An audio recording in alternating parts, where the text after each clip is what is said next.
নমস্কার, আমি cooking blog page থেকে সকলকে আমন্ত্রণ জানাচ্ছি আজকের রেসিপিতে। আজকের রেসিপি কাঁচা কাঁঠাল অথবা এঁচুড়ের নিরামিষ কারি রান্নার রেসিপিটি সম্পূর্ণ দেখার অনুরোধ রইল। চলুন দেরি না করে রেসিপিটি শুরু করা যাক। প্রথমে আমি কাঁঠাল কাটার পর ধুয়ে হলুদ জলে সিদ্ধ করে নিয়েছি। কাঁঠাল সিদ্ধ হয়ে গিয়েছে, নামিয়ে নিয়েছি। চুলায় আরেকটি কড়াই বসিয়ে দিয়েছি পরিমাণ মতো লবণ, হলুদ, কেটে রাখা আলু। ঢাকনা দিয়ে আলুটাও নাড়াচাড়া করে ঢাকনা নামিয়ে লাল করে ভেজে নিয়েছি।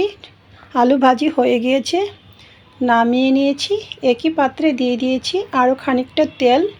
ফোড়নে দিয়েছি শুকনো লঙ্কা হাতে ভেঙে, পাঁচফোড়ন, তেজপাতা। মশলায় নিয়েছি পরিমাণ মতো হলুদ গুঁড়া, স্বাদ মতো লঙ্কার গুঁড়া। জল দিয়ে গুলে মশলাটা রেডি করে নেব।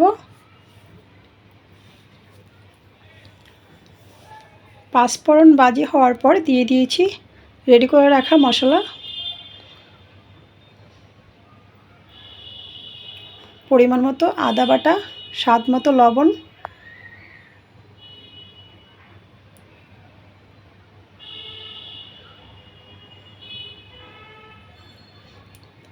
নাড়াচাড়া করে নিচ্ছি।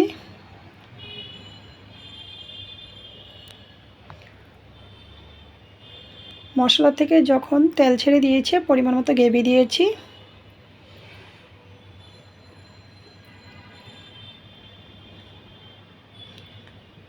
গ্রেভিটা ফুটে উঠেছে, এই পর্যায়ে আমি দিয়ে দিয়েছি ভাপিয়ে রাখা কাঁঠাল।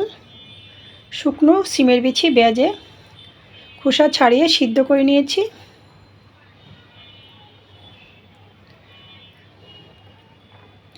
ভেজে রাখা আলুটাও দিয়ে দিয়েছি।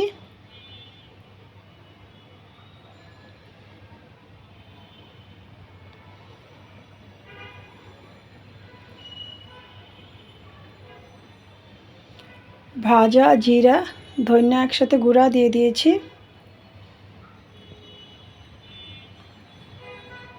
স্বাদ মতো কাঁচা লঙ্কাও দিয়েছিলাম।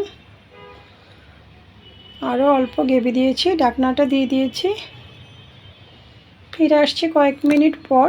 দিয়ে দিয়েছি বাতাসা মরিচ, গরম মশলা পাউডার, অল্প পরিমাণে ঘি। নাড়াচাড়া করে আবারও ঢাকনা দিয়ে দেব। ফিরে আসছি খানিকক্ষণ পর।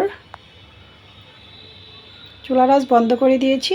তো রেডি হয়ে গিয়েছে কাঁচা কাঁঠাল অথবা এঁচুড়ের নিরামিষ কারি রান্নার রেসিপিটি ভালো লাগলে আমার ফেসবুক পেজটা ফলো, ইউটিউব চ্যানেলটা সাবস্ক্রাইব করুন, সাথেই থাকুন। সকলকে ধন্যবাদ।